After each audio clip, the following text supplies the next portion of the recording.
everybody, and welcome to my channel. Thank you so very much for hanging out with me. I really appreciate you taking your time to join me as we learn and share different experiences. If this is your very first time coming through, you are most welcome. I'm hoping that by the end of this video you would have taken the decision to join this family officially. My name is Kgomotso, and in this channel we discuss everything God and growth. Do not forget to press the notification bell so that you can be notified every time I post a video.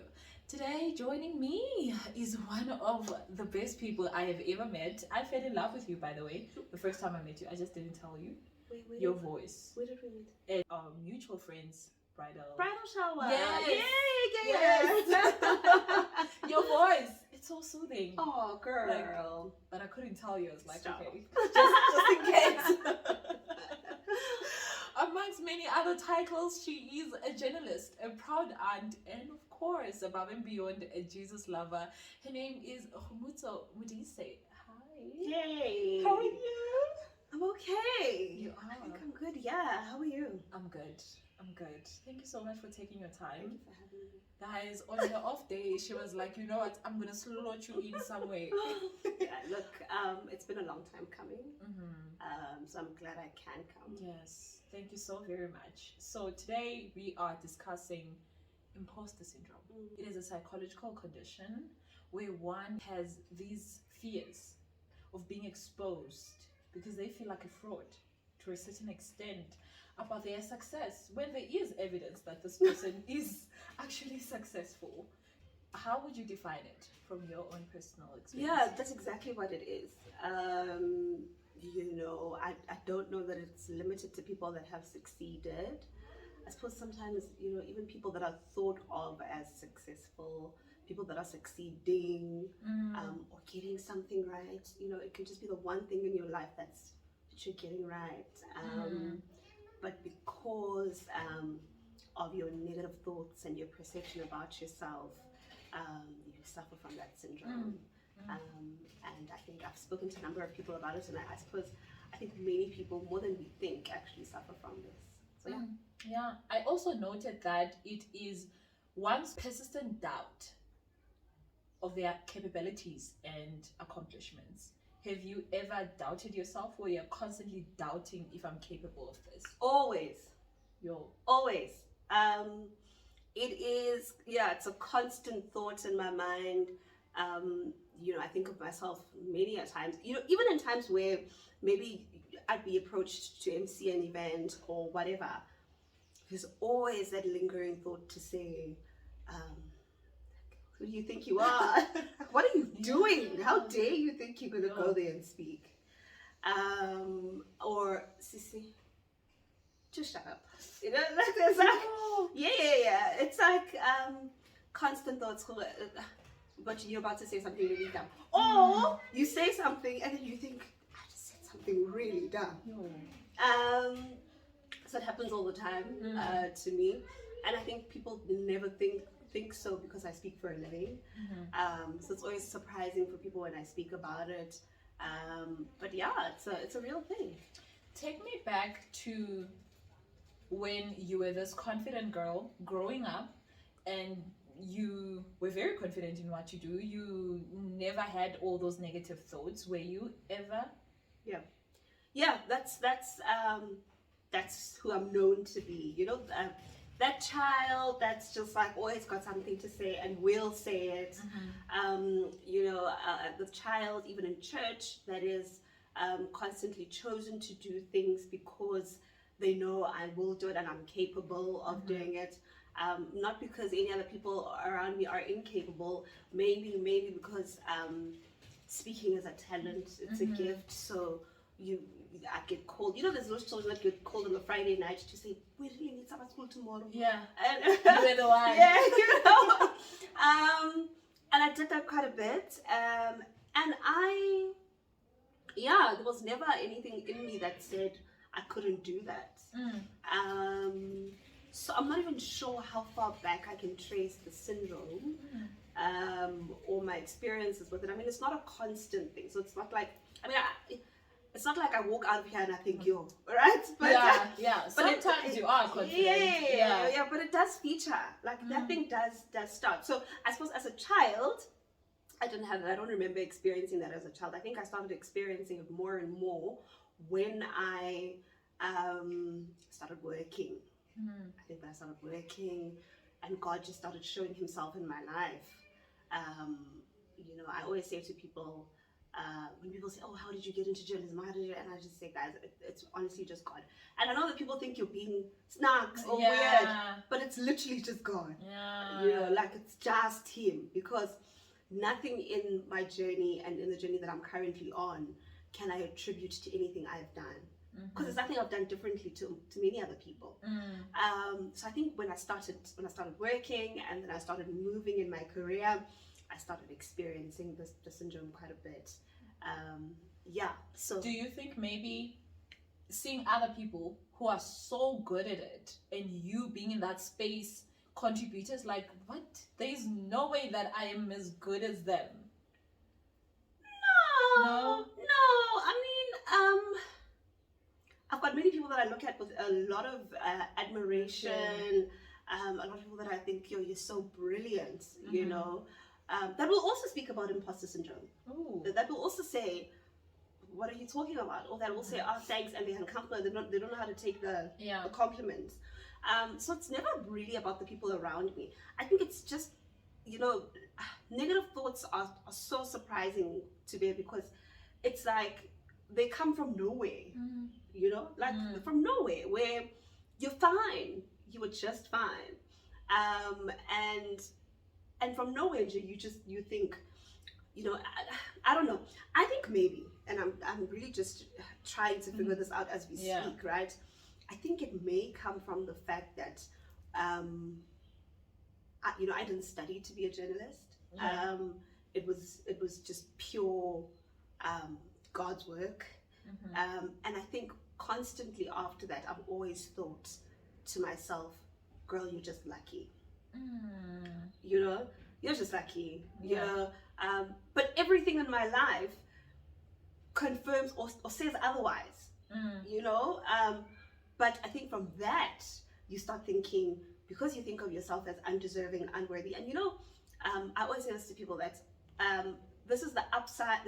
It's the upside of God showing up, because the upside is that you never attribute these things to yourself. You always see yourself as the perfect example of grace and mercy, which is a good thing, right? But the downside, if you're an overthinker, is you're constantly thinking, because of that, you're a fraud. Ooh. Yo. Yeah. When do you remember having this episode and it really affected your work? Do you have an instance? Yeah, I think about it 2 years ago, a year ago, when I did TV. I used to get that a lot. And I got it because I was in a field, I was trying out business as a beat. I've always been a current affairs journalist, and even now I'm back in current affairs with a leaning towards legal stories. But when I tried out business, because I like things, so I'm always like hands in many pies. When I tried out business, I remember feeling on screen very, very overwhelmed by those thoughts. And I think they just came from the fact that they came from me already thinking, this is not your beat. So you're starting out, and then now you're on television and the whole world can see it. And you're thinking everyone can see that you don't know what you're talking about. But no one can see. No one can see. You look like you know what you're talking about. You know, everyone's just like, oh, you did so great. And I think the really sad part about imposter syndrome is that, you know, you sometimes find yourself feeding off of validation from others. So it almost becomes a drug, because you're thinking you need someone to tell you that you did well, you're doing well, you're okay, and that's dangerous because you become dependent on that. And then whenever you're starved of validation, you find yourself on this low, and every time you get validation, it's almost a kick, so you become addicted to it. So if you don't deal with it, which we should all be dealing with it, especially if you suffer from it, then you could easily find yourself being heavily dependent on those around you for validation. Yeah. Not that you need validation, but I have to tell you that I am not a current affairs news person at all, especially when it comes to court cases, politics. But I have to tell you, I started following the Senza Mayo story because of you. Oh, girl. So you are doing a wonderful job. Earlier you mentioned how you also see the imposter syndrome around people that you work with, or rather they've admitted to it. Has that helped you in any way over the years to say, you know what, it's not me alone? Yeah, first of all, I've only become aware of the syndrome actively in the last 2 years or so.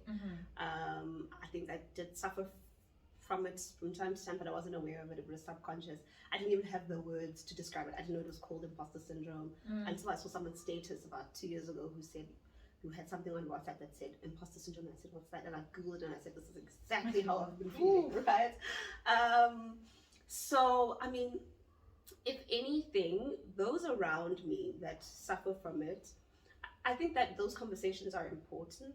And I think that's why I wanted us to speak about it today.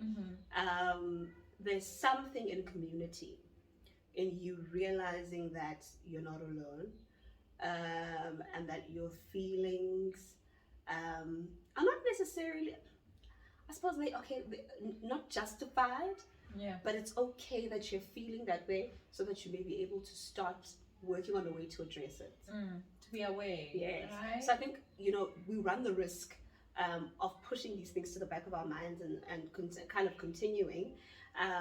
But when those around you make you aware of it, number one, I'm hoping that there's people that will know what imposter syndrome is right now, that may have not been, aware of it, and maybe even see themselves in us, see themselves in a me. Yeah. To show that it happens to the best of us, and there's nothing wrong with you. But now you can start doing the work. You can start doing the work of addressing it. You can start doing the work, whether if you're a prayer person, you start praying about it. If you're a person that seeks community, wants to talk about it, because these conversations are therapeutic. Right. And I like the point that you made when you were referring to other people also experiencing it, because when we look at you on television or any other person, we like, Kgomotso got this. This is her thing, so for somebody to see that, and maybe I'm also working on my career or a business, it's also encouraging to know that, not everybody got it all together. We are all trying to pick up the pieces and add here and there, and it's okay for me to mess up also. You got into journalism indirectly, you said. What did you study initially? Accounting. But I got into journalism while I was studying. That's another thing that's contributed to those thoughts. So I was a first year student when I set foot into a newsroom. I was first year, I was on the cusp of second year, but I was working through modules that I hadn't done well in. And I, one day had decided, I was on campus radio because I like things. Things like you. I don't know what I was doing there, and I just decided to go to campus radio, push some time. I was studying with Unisa, I had time on my hands. And one day I walked in and people were applying, and I said, let's apply. I'm also going to apply. What are we applying for? I don't know, but let's apply, and I got called back. So I think there's another thing that contributes to it, to the fact that it's the fact that you didn't study for this. So are you as great as you think you are? Or are you as great as people think you are? And are you even deserving of this? In a country like ours where unemployment is rife, there are so many young people that studied journalism and worked through it, and and here's this girl. Who do you even think you are? To even walk into a space and want to dominate and do well in that space when you didn't even pay your dues. That's me when I'm experiencing negative thoughts. So that does contribute to the thoughts. The fact that I didn't study it, the fact that I didn't go through what many young people that studied and are sitting at home now, unemployed, are going through. It does make me feel sometimes like, a bit of a yeah, not a fraud, but maybe a bit of a you're just lucky. Mm. But here you are, doing a great job, by the way. Excellent. I was also listening to you when you were hosting Adventist World Radio. Adventist World Radio. Have you now ever sat back, looked at yourself, and said, "No, man, you are good. You deserve this"? No, there's such a culture of affirmations on social media right now, right? Everyone's speaking about affirmations, so we're affirming ourselves. And it's so beautiful to see, and I always look at it with so much admiration, because I'm thinking one day I want to be able to just look in the mirror and affirm. And it's not a big. I know for people it's not a big deal. Like, people stand in the mirror and they do it every morning, and with me, I'm just like, one day I'm going to gather up the strength to look in the mirror and affirm, right? No, I think maybe the only time I ever come across as confident about what I do and think, okay, you're doing something right, is when I journal. Yeah, I think when I journal, I enjoy writing quite a bit. So whenever I journal, because my journals are my prayers, so I almost always just thank God for the ability and the know-how, that's as close as I get to saying you're doing something right. It's been so overwhelming over the last few months with the Meiwa trial. I've just gotten so much great feedback that I've never experienced before. I've been doing this for about 7 years. And I mean, of course, I would get like people saying, "Oh, that was such a good story," or "Well done on that story," or "This is really nice." But with this trial, because of the interest, it's just become so overwhelming. And I was actually speaking to a friend of mine, Nero, who's been on this channel actually, and she knows very well that after last week we were at the TOC session, and after making every contribution, I would literally text her and say, "Was that fine? Oh no! Like, was that okay? Like, was I making sense?" So the closest I get to ever saying you're fine is when I journal, because when I journal, I'll say, thank you, God, for the ability. Thank you for the know-how. Thank you for my gifts and my talents, and that's me acknowledging that I'm okay. That's as far as I go. acknowledging that I know what I'm doing. Oh man, I wish you could see yourself from the perspective that we see you. Yeah. And I like the fact that you're saying that it's not an everyday, every time I go into a space I do doubt myself.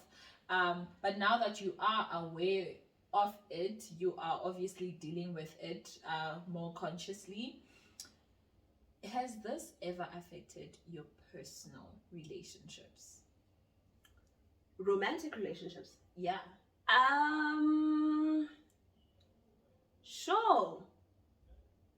I don't know. So I've only become aware of it in the last 2 years or so. And during the time that I became aware of it, I was single. So I had no way of measuring that at the time. But I mean, did you ever get into a relationship with this person and you were like, am I good enough to be his girlfriend? Yeah.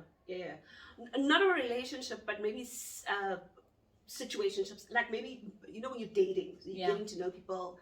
I've been in situations where, someone will say, "Hey, I want to take you out," or whatever. And you go out with this person and he's a whatever, And because of my job, the people that are around me generally would be really like established and whatever, right? So here's this banker, and I'm just sitting there thinking, like, I'm so out of my depth. What am I gonna bring to the table? I'm so out of my depth. I don't even know if I'm making sense, But I mean, right now, I'm so blessed to be in a space with a person who acknowledges the syndrome, and it's just he does this fantastic job of just making me feel like I'm doing all right without it being almost fake. You know, when someone, because I've opened up about it.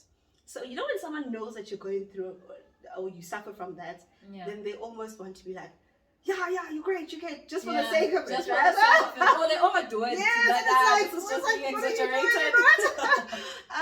but I never feel that way. It's just in the silent presence. It's in his just the remembering stuff, remembering that I've got this today. Yeah. You know, it's whenever I do go to things or I'm invited to something to talk or to contribute, I almost subconsciously look for his eyes in the crowd. Aww. And I'll kind of, you know, just like a reassuring face. So yeah, in my current relationship, no. I don't feel that way at all. In previous relationships, I'm not sure today. Because you were not aware. Also, I don't think I've had enough relationships to. I don't know. You know, I don't know.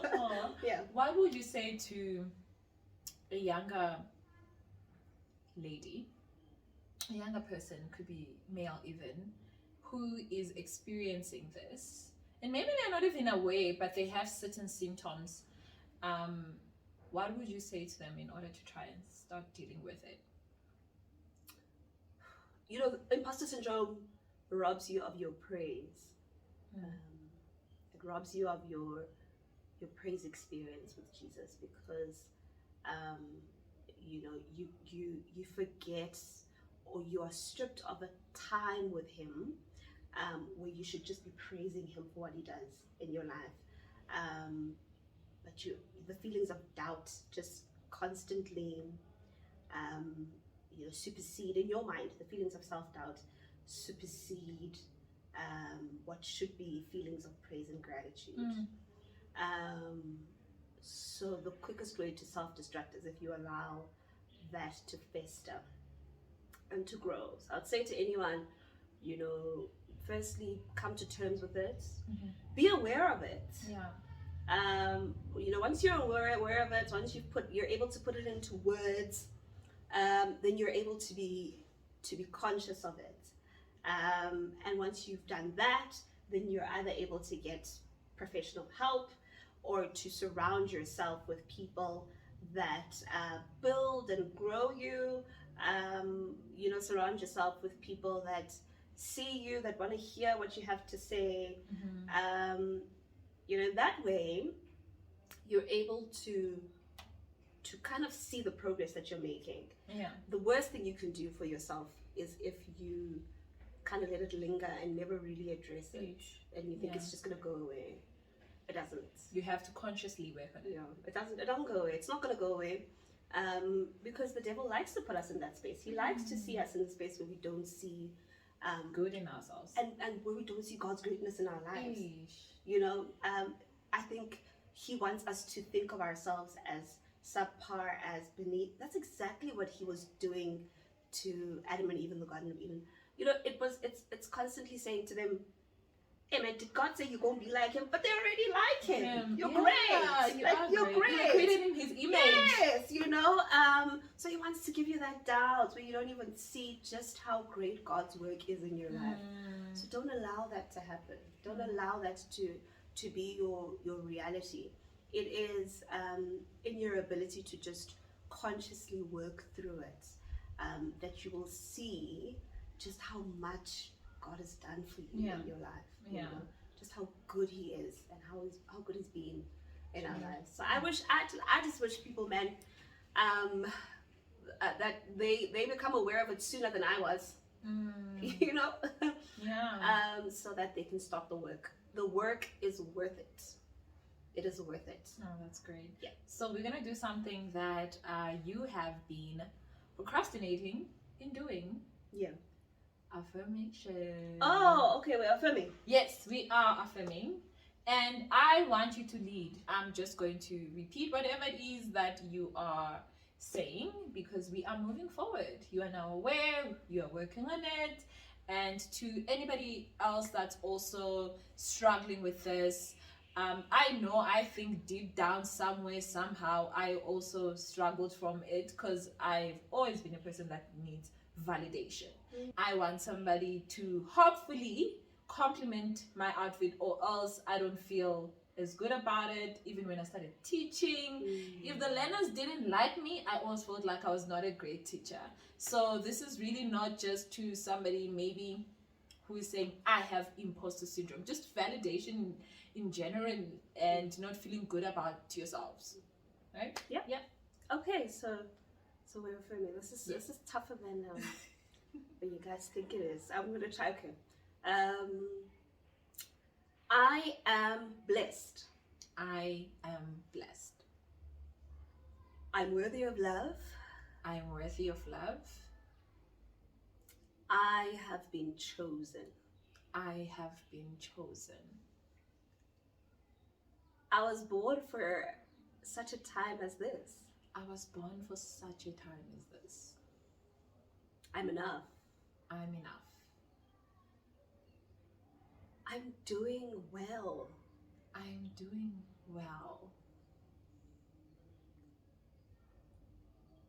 I'm going to be okay. I'm going to be okay. Yes, I will. Oh, thank you. How do you feel? It feels good. It feels good, It right? feels strange. It feels like the things I've been seeing on the movies. You know, everyone's so like, you know, I'm enough. I mean, I'm a bit of a troll, but I've just been like, you know, this is a lot. But it does, it feels good. And I think the more that we say it, hopefully we'll start believing it. True. I am taking back to God's creation when He said, "Let there be." You know, once you can associate positivity with you, it will be. So if we can just say, I am good every single day, I am the best in this, and it doesn't have to be major things. Maybe just keeping up with your routine, that is okay. That is a starting point, because you're not competing with anyone. And don't try to constantly compare your yesterday with your today, because days are not going to be the same. As long as you're doing the very best in the time given, in the things given unto your hands, and you're trying to multiply as best as you could, and the rest is really in God's hands, right? Amen. Yes. Right? Yes. We always wrap this up with a toast. Oh, okay. Right? So Yeah, strengths. I want you to toast to yourself. What would you say is the way forward for you to going forward, rather? Here is to what for Kgomotso? Sure, Tube's so deep here. It's just like, I like to dig deep within myself. Here is to further self-discovery. Yes. Here is to honesty, self-honesty. Here is to validation, self-validation. Yes. And here is to growth. Oh, amen. Amen. Yay! This has been so nice. Thank you so much, Kgomotso, for joining me. Really, really appreciate it, guys. This is the woman that I was talking about. So many talents, by the way. I was going to Oh no, you know, we're not doing that. That's not what we're doing today. Guys, she has a beautiful voice, and I was really hoping she's gonna sing for me. To just like close, you know, wrap this up for us. See? What's My this? God. You want to ambush me? Anything, It's my job to ambush people. You don't get to ambush me. Not today. But before I know, okay, I am prayerfully asking you to please do end this with a beautiful, beautiful rendition of your choice. Sure. But before she does so, please do tell my viewers where they can reach you. Okay, that's another thing. On social media, I am most active on Twitter. So follow me on Twitter at @Kgomotso_Modise. I'm not sure what my Instagram handle is today. I think it's the same. Girl, I don't know. Today we'll put my Instagram handle down here at the end. But I'm most active on Twitter. So tweet me, interact with my tweets, like, share your thoughts on the stories that I do.